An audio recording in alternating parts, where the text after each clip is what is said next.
Estamos de volta no nosso programa Passeio pelas Antigas Veredas, hoje conversando com o Dr. Amarildo. Falamos no bloco anterior acerca da importância que a ciência do direito tem exercido sobre a humanidade. Fizemos até um paralelo com os preceitos bíblicos e a ciência do direito. Dr. Amarildo, quando nós iniciamos a leitura bíblica, rapidamente nós nos deparamos com uma regra estabelecida por Deus para o homem recém-criado, para Adão. Deus, então, legislador celestial, lhe dá a seguinte regra: neste jardim, no jardim do Éden, você pode comer à vontade de qualquer fruto das mais diversas árvores aqui existentes. Agora, da árvore do conhecimento do bem e do mal, você não tem o direito de comer do fruto dela. Caso contrário, você morrerá. Muitos pegam esta passagem e argumentam que, se a pena de morte fosse de fato eficaz, e esse será o nosso tema daqui para diante, a pena de morte, se de fato a pena de morte fosse eficaz, Adão não teria transgredido a este preceito, uma vez que a sentença para o descumprimento deste primeiro preceito seria a morte. Como é que nós podemos encarar a pena de morte à luz desta realidade?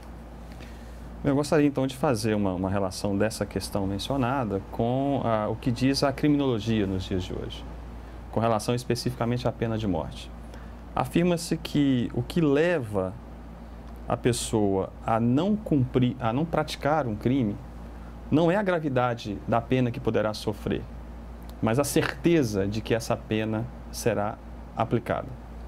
Ou seja, a possibilidade da impunidade, independentemente da gravidade da pena que possivelmente a pessoa irá sofrer, é que desestimula a pessoa a manter-se fora do crime. Ou seja, ela pratica o crime porque ela imagina que a pena, a despeito de muito séria e muito grave, ela não será aplicada por alguma razão, pela ineficiência do Estado, enfim, por uma razão qualquer. E é justamente o que aconteceu ali. É bom lembrar, é bem a todos lembrarem, que a serpente teve uma conversa com a mulher. E o principal resultado dessa interlocução da serpente com a mulher foi colocar dúvidas no coração dela quanto àquilo que Deus havia falado. Disse para ela: não, imagina, você não vai morrer coisa nenhuma, ele está preocupado que você vai ficar igual a ele. Já pensou? Você vai ficar igual a ele.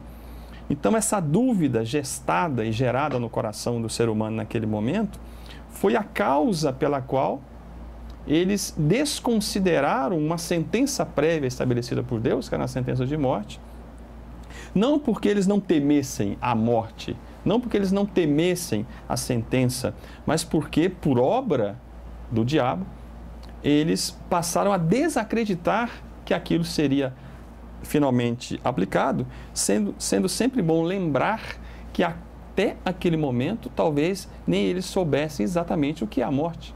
Porque a morte ainda não era uma realidade, ainda não era algo conhecido. Hoje eu posso dizer o mesmo. Não adianta eu estabelecer leis como temos hoje, e a sociedade muitas vezes clama por leis cada vez mais rigorosas, mas não adianta nada estabelecer leis com penas mais graves se o Estado não se prepara, não está disposto, equipado, aparelhado para aplicar efetivamente as penas que devem ser aplicadas. Então, o que se pode concluir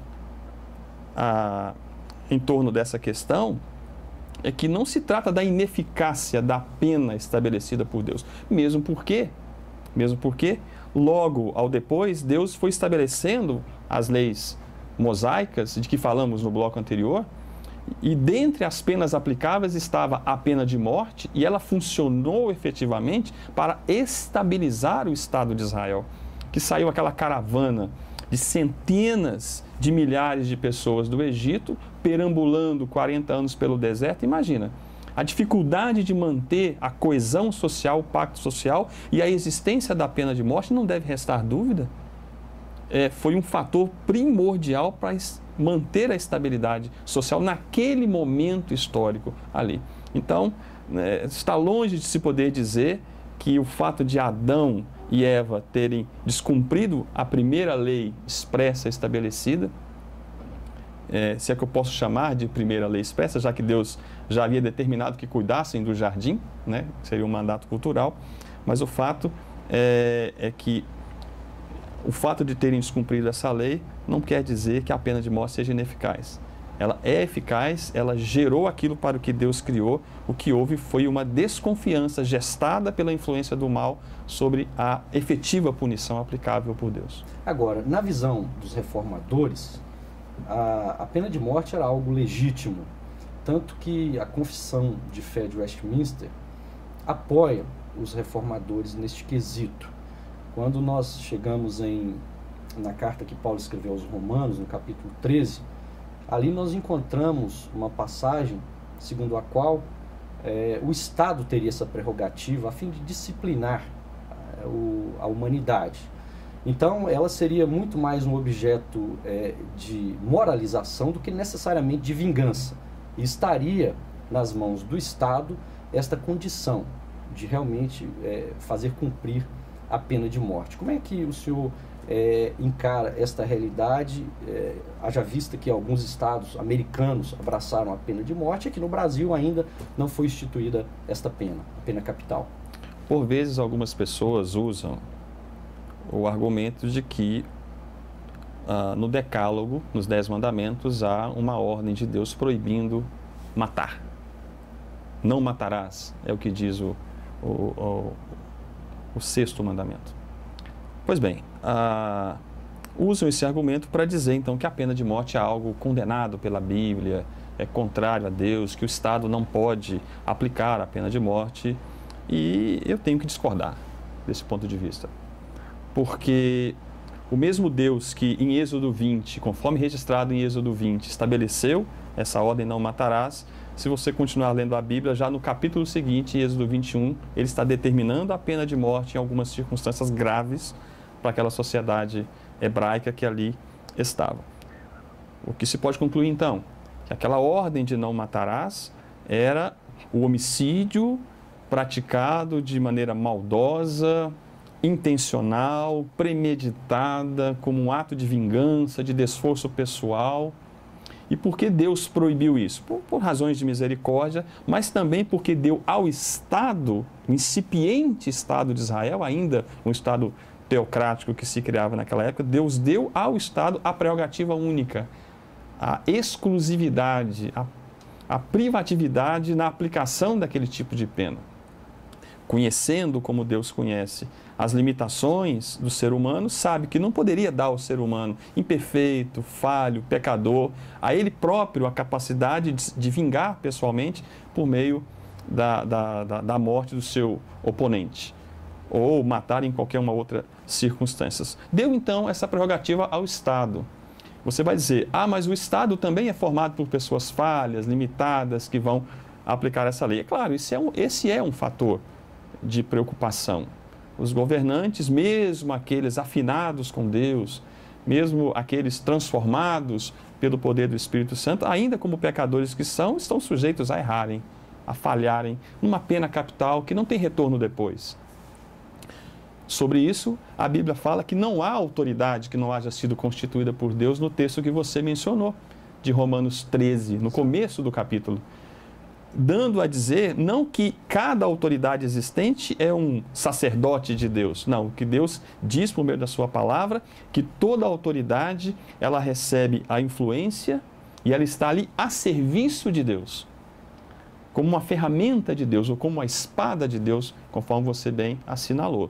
E nesse sentido fica legitimada, do ponto de vista bíblico, a aplicação da pena de morte. Quer dizer, então, que eu, particularmente, sou a favor da pena de morte? Não, estou dizendo que é um equívoco dizer que a Bíblia proíbe a pena de morte. Não, ela não proíbe a pena de morte, desde que aplicada pelo Estado. É claro, nós vivemos num contexto de uma humanidade decaída. A queda mencionada na nossa conversa lá, em Gênesis, no Êxodo, gerou uma série de repercussões sobre a vida humana. E nós vivemos hoje uma humanidade decaída. A fé reformada no primeiro dos pontos sobre o calvinismo a respeito da salvação, fala da depravação total do homem. Não quer dizer que tudo que o homem faça seja mal, mas há essa influência do mal ainda sobre a humanidade, e é muito provável, muito crível que haja falhas do Estado no momento da aplicação das penas, mas ainda assim Deus concede ao Estado essa prerrogativa. Agora, eu particularmente, conforme dizia, a despeito de entender que a Bíblia não proíbe, eu particularmente sou contra, certo, no contexto atual, a aplicação da pena de morte. Por outras razões que não essas que normalmente são utilizadas, a meu ver, de maneira equivocada. Agora, outro dado importante e também curioso é que quando o povo se estabeleceu na terra de Israel, aprove a Deus orientá-lo com respeito à construção de cidades-refúgio, cidades para as quais aqueles que cometiam algum delito de maneira fortuita, casual, pudessem se abrigar ou pudessem fugir a fim de se abrigarem, até que a pena fosse, ou até que aquela condição fosse atenuada. Nos explique melhor sobre essa questão e até que ponto isso acaba nos levando ao chamado homicídio doloso, culposo e assim por diante. Justamente. Olha, se tornou comum hoje essa expressão, nos telejornais, por exemplo. Ele está sendo processado por homicídio culposo, em que não há a intenção de matar. Quer dizer, em que não há a intenção de matar, está explicando o que quer dizer a palavra culposo.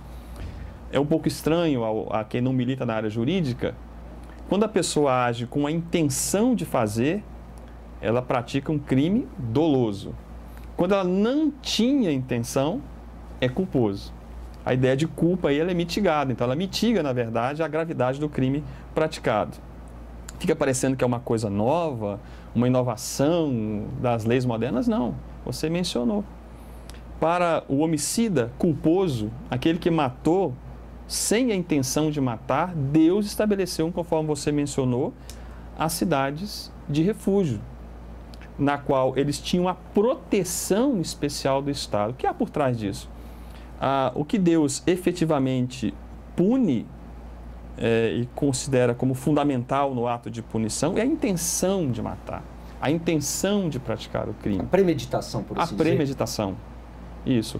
Então, desde aquele tempo, havia uma espécie de política criminal, vamos dizer assim, do povo de Israel, sob ordem direta de Deus por meio de Moisés, e nisso há uma influência no mundo moderno. Hoje há uma discussão muito grande no Brasil sobre a condição das penitenciárias, dos presídios. O sistema prisional brasileiro é terrível, tirando algumas experiências específicas exitosas na recuperação de pessoas, mas de uma maneira geral, os presídios eles não recuperam, eles não observam a dignidade da pessoa humana, se torna uma faculdade do crime, o que seria melhor administrado se a palavra de Deus fosse mais bem examinada, tivesse uma influência, um fluxo maior sobre a vida das pessoas que cuidam dessa área.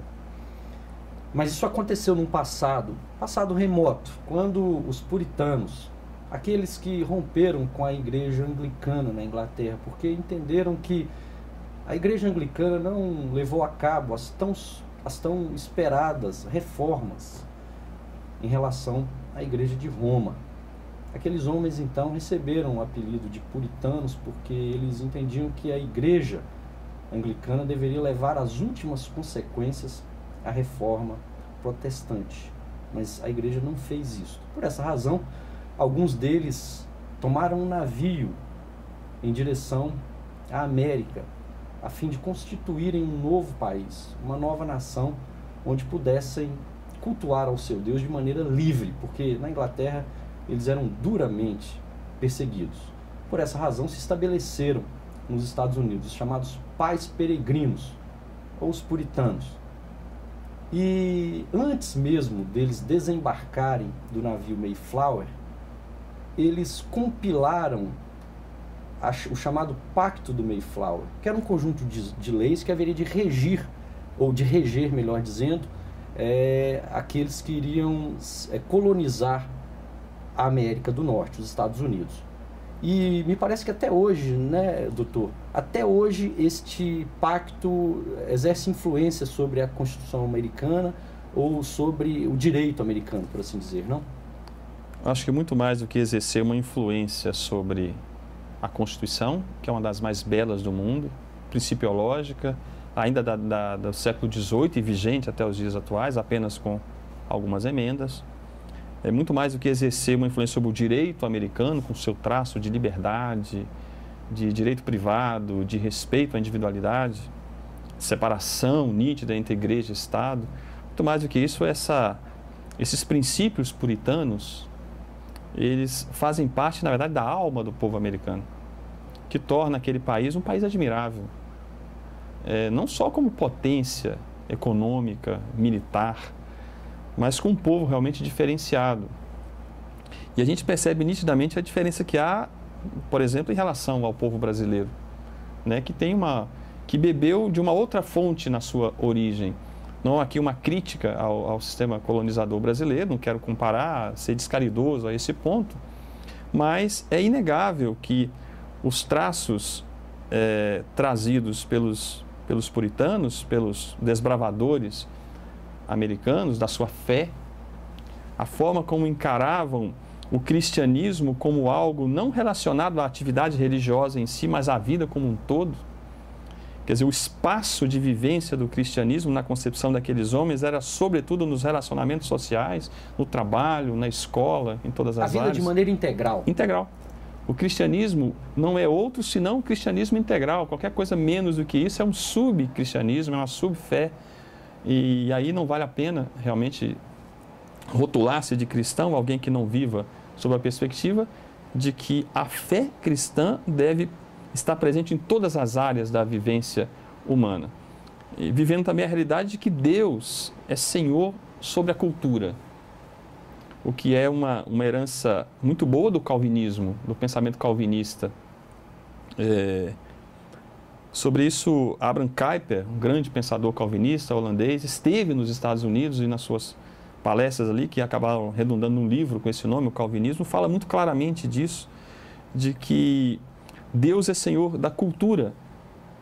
Então, Deus é Senhor da política. Eu não posso imaginar, então, a política sem a presença de Deus e sem o influxo da lei de Deus, dos princípios do cristianismo. Eu não posso imaginar as relações comerciais, as relações entre os países. Eu não posso imaginar a música, o teatro, a pintura, a dança. E o interessante nisso tudo é que mesmo os puritanos, e sobretudo eles, não estavam dizendo que a arte, por exemplo, válida, era apenas a arte sacra. Não, de jeito nenhum.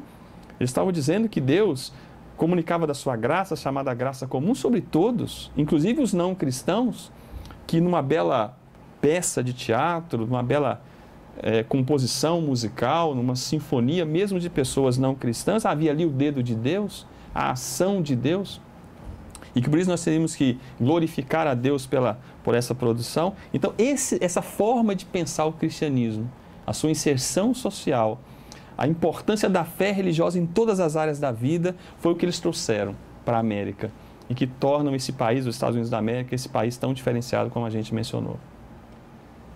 E é uma triste constatação saber que há um movimento nos Estados Unidos para que se retire da moeda americana os dizeres "In God we trust", ou seja, confiamos em Deus, porque, segundo alguns, isto vai de encontro à democracia americana. Nós não podemos fazer alusão a Deus numa moeda e, de alguma maneira, nos alinharmos com o pensamento cristão. E o pior, há algumas correntes que estão propondo que se elimine o Natal nos Estados Unidos, a palavra Christmas, que faz alusão ao nascimento de Cristo. Muitos estão falando agora em holiday, ou seja, dia santo, feriado que seja. É com pesar que nós constatamos esta realidade. Um país cujas origens foram tão belas, de homens que ali chegaram, os puritanos, jocosamente chamados de puritanos, que ali chegaram para semearem a semente, não só do desenvolvimento, da colonização, mas sobretudo do Evangelho. É com pesar que nós vemos essa realidade nos Estados Unidos atualmente. Infelizmente parece que tem chegado até o Brasil. Há alguns que querem tirar da nossa moeda alguma palavra, algumas letras, algumas palavras em que se fala de Deus. Deus seja louvado. Deus seja louvado. A expressão nas cédulas já há uma ação proposta pelo Ministério Público Federal, tramitando na Justiça Federal.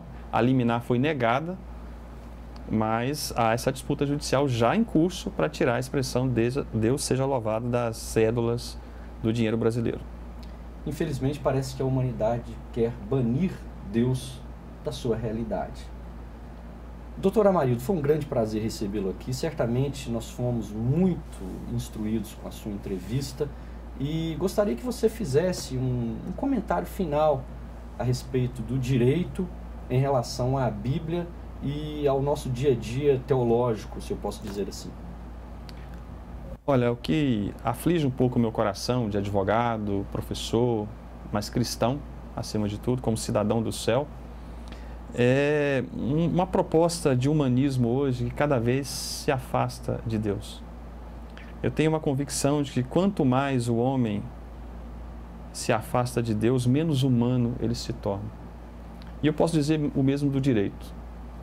Quanto mais o direito, as normas, as leis se afastarem dos princípios da palavra de Deus, menos justiça se conseguirá obter com esse direito. O excessivo valor que se dá hoje à autocentralidade humana, empurrando Deus para a periferia da existência das pessoas, tem gerado algumas leis altamente preocupantes. Leis que não agregam, que não ajudam a sociedade a evoluir e que, a despeito do discurso de progresso, eu não tenho a menor dúvida que são leis de retrocesso para a humanidade e que vai levar a muito sofrimento. Mas a gente tem esperança. Sim. Cremos num Deus poderoso de que tudo vai mudar e as coisas vão de melhorar. É por isso que nós denominamos este programa como sendo passeio pelas antigas veredas. Não nos resta outra coisa, senão retornarmos às antigas veredas. Nos vemos no próximo programa, se Deus nos permitir. Obrigado pela sua companhia e também pela presença bondosa conosco do Dr. Amarildo. Até o próximo programa.